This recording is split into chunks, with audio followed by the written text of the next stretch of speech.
بسم اللہ الرحمن الرحیم صلی اللہ علی محمد۔ سورۃ بقرہ آیت نمبر 266۔ کیا تم میں سے کوئی بھی یہ چاہتا ہے کہ اس کا کھجوروں اور انگوروں کا باغ ہو جس میں نہریں بہہ رہی ہوں اور ہر قسم کے پھل موجود ہوں؟ اس شخص کا بڑھاپا آ گیا ہو، اس کے ننھے ننھے سے بچے بھی ہوں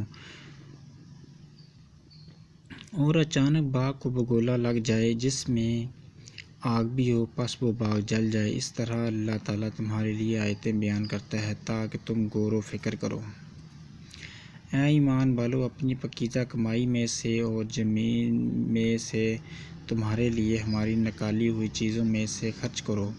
ان میں سے بری چیزوں کے خرچ کرنے کا قصد نہ کرنا جسے تم خود لینے والے نہیں ہو۔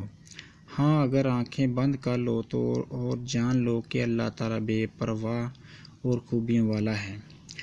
شیطان تمہیں فقیری سے دھمکاتا ہے اور بے حیائی کا حکم دیتا ہے، اور اللہ تعالیٰ تم سے اپنی بخشش اور فضل کا وعدہ کرتا ہے۔ اللہ تعالیٰ وسعت والا اور علم والا ہے۔ وہ جسے چاہے حکمت اور دانائی دیتا ہے، اور جو شخص حکمت اور سمجھ دیے جائے وہ بہت ساری بلائیاں دیا گیا اور نصیحت صرف عقل مند ہی حاصل کرتے ہیں۔ تم جتنا کچھ خرچ کرو یعنی خیرات اور جو کچھ نظر مانو، اسے اللہ تعالیٰ بخوبی جانتا ہے اور ظالموں کا کوئی مددگار نہیں۔ اگر تم صدقہ خیرات کو ظاہر کرو تو وہ بھی اچھا ہے، اگر تم اسے پوشیدہ مسکینوں کو دے دو تو یہ تمہارے حق میں بہتر ہے۔ اللہ تعالیٰ تمہارے گناہوں کو مٹا دے گا اور اللہ تعالیٰ تمہارے تمام اعمال کی خبر رکھنے والا ہے۔ انہیں ہدایت پر لا کھڑا کرنا تیرے ذمہ نہیں بلکہ ہدایت اللہ تعالیٰ دیتا ہے جسے چاہتا ہے، اور تم جو بلی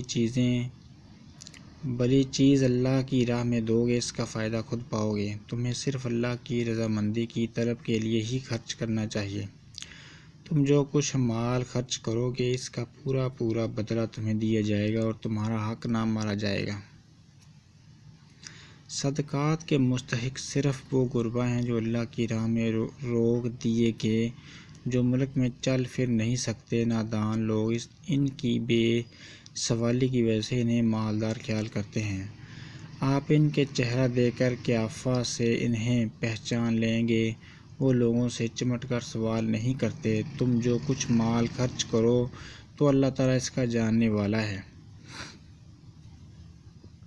جو لوگ اپنے مالوں کو رات دن چھپے کھلے خرچ کرتے ہیں ان کے لیے ان کے رب تعالیٰ کے پاس اجر ہے اور انہیں خوف ہے اور نہ غمگینی۔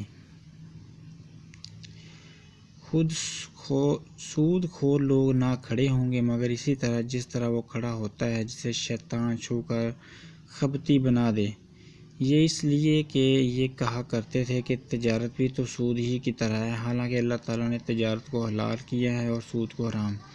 جو شخص اپنے پاس آئی ہوئی اللہ تعالیٰ کی نصیحت سن کر رک گیا، اس کے لیے وہ ہے جو گزرا اور اس کا معاملہ اللہ تعالیٰ کی طرف ہے، اور جو پھر دوبارہ حرام کی طرف لوٹا وہ جہنمی ہے۔ ایسے لوگ ہمیشہ ہی اسی میں رہیں گے۔ اللہ تعالیٰ سود کو مٹاتا ہے اور صدقہ کو بڑھاتا ہے، اور اللہ تعالیٰ کسی ناشکر اور گناہگار سے محبت نہیں کرتا۔ بے شک جو لوگ ایمان کے ساتھ سنت کے مطابق نیک کام کرتے ہیں، نماز و قیام رکھتے ہیں اور زکوٰۃ ادا کرتے ہیں، ان کا اجر ان کے رب تعالیٰ کے پاس ہے۔ ان پر نہ تو کوئی خوف ہے نہ کوئی اداسی اور غم۔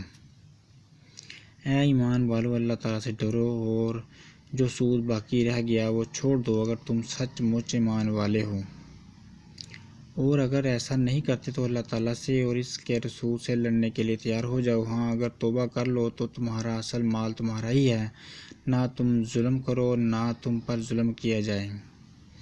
اور اگر کوئی تنگی والا ہو تو اسے آسانی تک مہلت دینی چاہیے، اور صدقہ کرو تو تمہارے لیے بہت ہی بہتر اگر تم میں علم ہو۔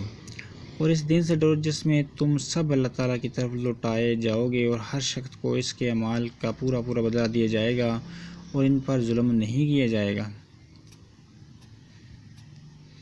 اے ایمان والو، جب تم آپس میں ایک دوسرے سے میعاد مقرر پر قرض کا معاملہ کرو تو اسے لکھ لیا کرو، اور لکھنے والے کو چاہیے کہ تمہارا آپس کا معاملہ عدل سے لکھے۔ کاتب کو چاہیے کہ لکھنے سے انکار نہ کرے، جیسے اللہ تعالیٰ نے اسے سکھایا، پس اسے بھی لکھ دینا چاہیے، اور جس کے ذمہ حق ہو وہ لکھوائے اور اپنے اللہ تعالیٰ سے ڈرے جو اس کا رب ہے، اور حق میں کچھ گھٹائے نہیں۔ ہاں، جس شخص کے ذمہ حق ہے وہ اگر نادان ہو یا کمزور ہو یا لکھوانے کی طاقت نہ رکھتا ہو تو اس کا ولی عدل کے ساتھ لکھوا دے، اور اپنے میں سے 2 مرد گواہ رکھ لو۔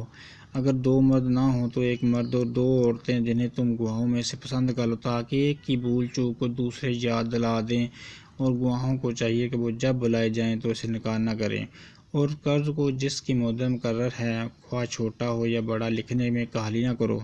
اللہ تعالیٰ کے نزدیک یہ بات بہت انصاف والی ہے، اور گواہی کو بھی درست رکھنے والے ہی ہیں، شک و شبہ سے بھی زیادہ بچانے والی ہے۔ ہاں، یہ اور بات ہے کہ معاملہ نقد تجارت کی شکل میں ہو، جو آپس میں تم لین دین کر رہے ہو، تم پر اس کے نہ لکھنے میں کوئی گناہ نہیں۔ خرید و فروخت کے وقت بھی گواہ مقرر کر لیا کرو، اور یاد رکھو کہ نہ تو لکھنے والے کو نقصان پہنچایا جائے نہ گواہ کو، اور اگر تم یہ کرو تو یہ تمہاری کھلی نافرمانی ہے۔ اللہ سے ڈرو، اللہ تمہیں تعلیم دے رہا ہے، اور اللہ تعالیٰ ہر چیز کو خوب جاننے والا ہے۔ اور اگر تم سفر میں ہو اور لکھنے والا نہ پاؤ تو رہن قبض میں رکھ لیا کرو۔ ہاں، اگر آپس میں ایک دوسرے سے مطمئن ہو تو جسے امانت دی گئی ہے وہ اسے ادا کر دے، اور اللہ تعالیٰ سے ڈرتا رہے جو اس کا رب ہے۔ اور گواہی کو نہ چھپاؤ، اور جو اسے چھپا لے وہ گناہ گار دل والا ہے، اور جو کچھ تم کرتے ہو اسے اللہ تعالیٰ خوب جانتا ہے۔ آسمانوں اور زمین کی ہر چیز اللہ تعالیٰ ہی کی ملکیت ہے۔ تمہارے دلوں میں جو کچھ ہے اسے تم ظاہر کرو یا چھپاؤ، اللہ تعالیٰ اس کا حساب تم سے لے گا، پھر جسے چاہے بخشے جسے چاہے سزا دے، اللہ تعالیٰ ہر چیز پر قادر ہے۔ رسول ایمان لایا جس چیز پر جو اس کی طرف اللہ تعالیٰ کی جانب سے اتری، اور مومن بھی ایمان لائے جس سب اللہ تعالیٰ اور اس کے فرشتوں پر اور اس کی کتابوں پر اور اس کے رسول پر ایمان لائے۔ اس کے رسولوں میں سے کسی میں ہم تفریق نہیں کرتے۔ انہوں نے کہہ دیا کہ ہم نے سنا اور اطاعت کی، ہم تیری بخشش طلب کرتے ہیں، اے ہمارے رب، اور ہمیں تیری ہی طرف لوٹنا ہے۔ اللہ تعالیٰ کسی چیز کو، کسی جان کو اس کی طاقت سے زیادہ تکلیف نہیں دیتا۔ جو نیکی وہ کرے وہ اس کے لیے، اور جو برائی وہ کرے وہ اس پر ہے۔ اے ہمارے رب، اگر ہم بھول گئے ہوں یا خطا کی ہو تو ہمیں نہ پکڑنا۔ اے ہمارے رب، ہم پر وہ بوجھ نہ ڈال جو ہم سے پہلے لوگوں پر ڈالا تھا۔ اے ہمارے رب، ہم پر وہ بوجھ نہ ڈال جس کی ہمیں طاقت نہ ہو، اور ہم سے درگزر فرما اور ہمیں بخش دے، اور ہم پر رحم فرما، رحم کر، تو ہی ہمارا مالک ہے، ہمیں کافروں کی قوم پر غلبہ عطا فرما۔